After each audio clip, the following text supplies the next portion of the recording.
اٹھو رہائی ملی چلو گھر چلے. یہ کرتی تھی ماں لحد پر بکا میری لاڈلی چلو گھر چلے. سکینہ اٹھو میری جاں اٹھو رہائی ملی چلو گھر چلے. یہاں سے چلو چلے کربلا وہیں پر تمہیں ملیں گے چچا. ستم جو ہوئے بتانا انہیں دکھانا انہیں یہ کرتا جلا. چچا جان کو دکھانا ذرا ردا کیوں بھری چلو گھر چلے. سکینہ اٹھو میری جاں اٹھو رہائی ملی چلو گھر چلے. بتانا انہیں کبھی سختیاں ملی جس قدر تجھے گر کیا. ہماری ردا لٹی کس طرح چھنی کس طرح تیری بالیاں. بتانا انہیں بجھی کس طرح تیری تشنگی چلو گھر چلے. سکینہ اٹھو میری جاں اٹھو رہائی ملی چلو گھر چلے. بدر سے ملو تو دل جوئی ہوں بتانا انہیں بہت روئی ہوں. قسم لو اگر تمہارے بنا سکینہ کبھی کہیں سوئی ہو. لحد باپ کی ملی جب تجھے تو کہنا یہی چلو گھر چلے. سکینہ اٹھو میری جاں اٹھو رہائی ملی چلو گھر چلے. لحد جب ملی تجھے بھائی کی تو کہنا اسے میری لاڈلی. راہیں ملی ہمیں قید سے ہمیں اب نہیں اذیت کوئی. میری بے زباں اٹھو گھر چلے شبیہ نبی چلو گھر چلے. سکینہ اٹھو میری جاں اٹھو رہائی ملی چلو گھر چلے. لبے الکما تو کرنا فغا تیری موج ہے ابھی تک روا. میری پیاس پر ہوئے جو فدا چچا کے میرے ہے بازو کہاں. کہاں مشق ہے کہاں ہے علم کہاں ہے گر کہاں ہے زری چلو گھر چلے. سکینہ اٹھو میری جاں اٹھو رہائی ملی چلو گھر چلے. لبوں پر تیرے یہی بات تھی وطن جائیں گے کبھی ہم بھی. تجھے شمر کا نہیں خوف اب ستائے گئے تجھے اب سخی. نکل یاد سے شروع ہم کریں نئی زندگی چلو گھر چلے. سکینہ اٹھو میری جاں اٹھو رہائی ملی چلو گھر چلے. صلوات اللہم صلی علی محمد اور محمد والے محمد کو آزے بلند پنجدنی صلوات. اللہم صلی علی محمد والے محمد. آجرک اللہ یا بقیت اللہ آجرک اللہ یا بقیت اللہ. اجان گرامی سلام خدمت شکران ارشاد کا. ایام ازاں ہے ہمیں پرسہ دینا ہے وقت کے امام کو. دستور یہی ہوتا ہے جب جہاں کہیں موت ہوتی ہے تو لوگ اس کے وارث کو ڈھونڈتے ہیں. پردہ غیب میں یہ وارث الحسین ہے ہمیں ان کو پہنچا دینا ہے. یہ سلام پیش کرتے ہیں جو جناب فاطمہ زہرا سلام اللہ علیہا نے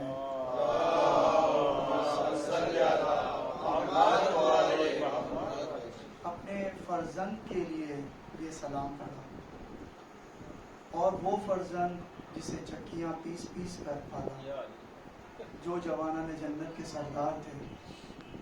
امام رضا علیہ السلام کی حدیث ملتی ہے، امام فرماتے ہیں کہ اے شبیب تم اس طرح گریہ کرو، حسین پر اس طرح گریہ کرو جس طرح گریہ کرنے کا حق ہے، کیونکہ انہیں ایسے ذبح کیا گیا جس طرح بچپن کو ذبح کیا گیا.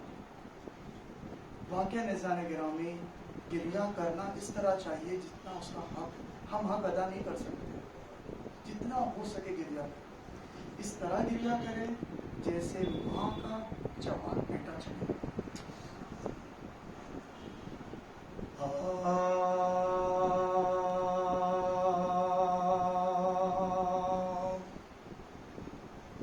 صدا یہ آتی تھی زہرا کی رن سے ہاتھ حسین، صدا یہ آتی تھی زہرا کی رن سے ہاتھ حسین. پڑا ہے خاک پہ مقتل میں سر کٹا اے حسین، صدا یہ آتی تھی زہرا کی رن میں اے حسین. تجھے لعینوں نے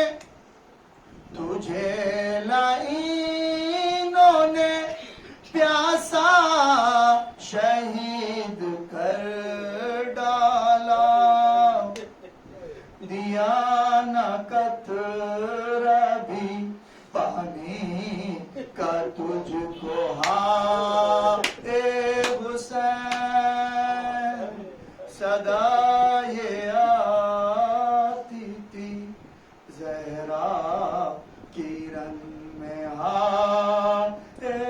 حسین. پڑا ہے خاک پہ زہرا کے قلب کا ٹکڑا، پڑا ہے خاک پہ زہرا کے قلب کا ٹکڑا، جگر میں اپنے 72 کے زخم خا اے حسین، صدا یہ آتی تھی زہرا کی رن میں اے حسین. گرے ننھے مجاہد نے خود کو جھولے سے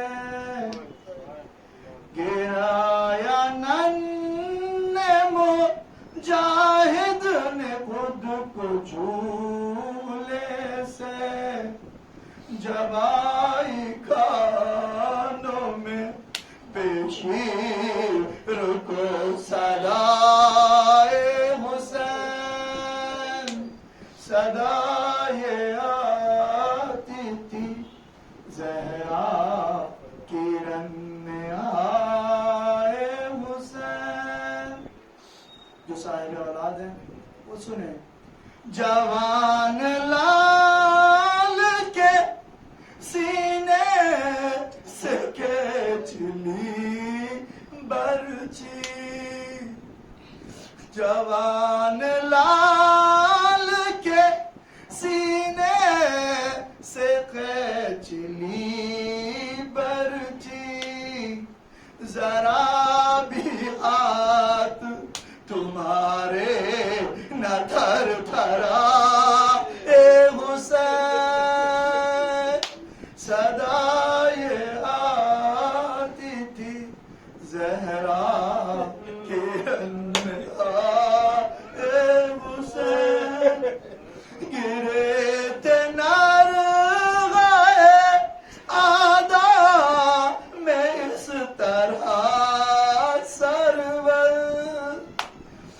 گرے نار گئے آدم میں اس طرح سرور تلاش کرتی تھی زینب نظر نہ آئے حسین صدا یہ آتی تھی زہرا کرن میں آئے حسین ہوئی اس طرح سے پامال لاشائے قاسم ہوئی اس طرح سے پامال لاشائے قاسم بدن کے ٹکڑوں کو چادر میں لے کے آئے حسین صدا یہ آتی تھی زہرا کرن میں آئے حسین ہزاروں مشکلیں تجھ پر پڑی مگر پرویز ہزاروں مشکلیں تجھ پر پڑی مگر پرویز جہاں بھی تو نے پکارا مدد کو آئے حسین صدا یہ آتی تھی زہرا کرن میں آئے حسین سرمد محمد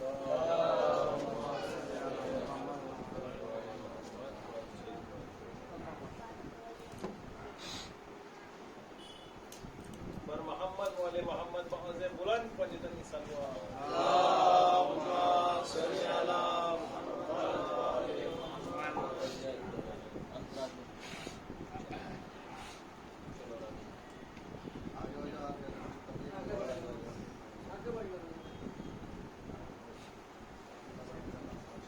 لا حول ولا قوة إلا بالله العلي العظيم أعوذ بالله السميع العليم من الشيطان الرجيم بسم الله الرحمن الرحيم الحمد لله الذي بسن خفيات الأمور ودلت عليه آلام الظهور ثم الصلاة والسلام وأفضل التحية والإكرام على سيد الأنبياء والمرسلين مولانا ومولى الثقلين جد الحسنين أبي القاسم محمد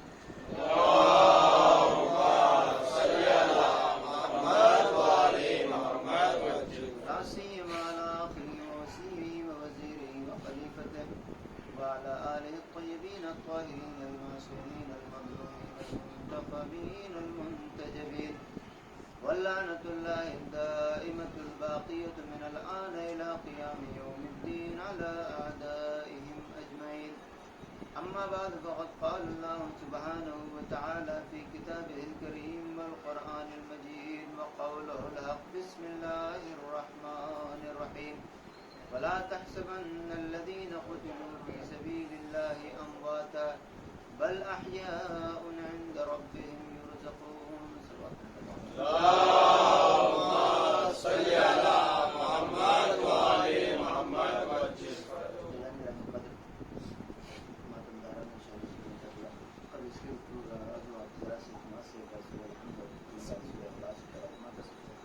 خدیجہ بیگم بنت اصغر علی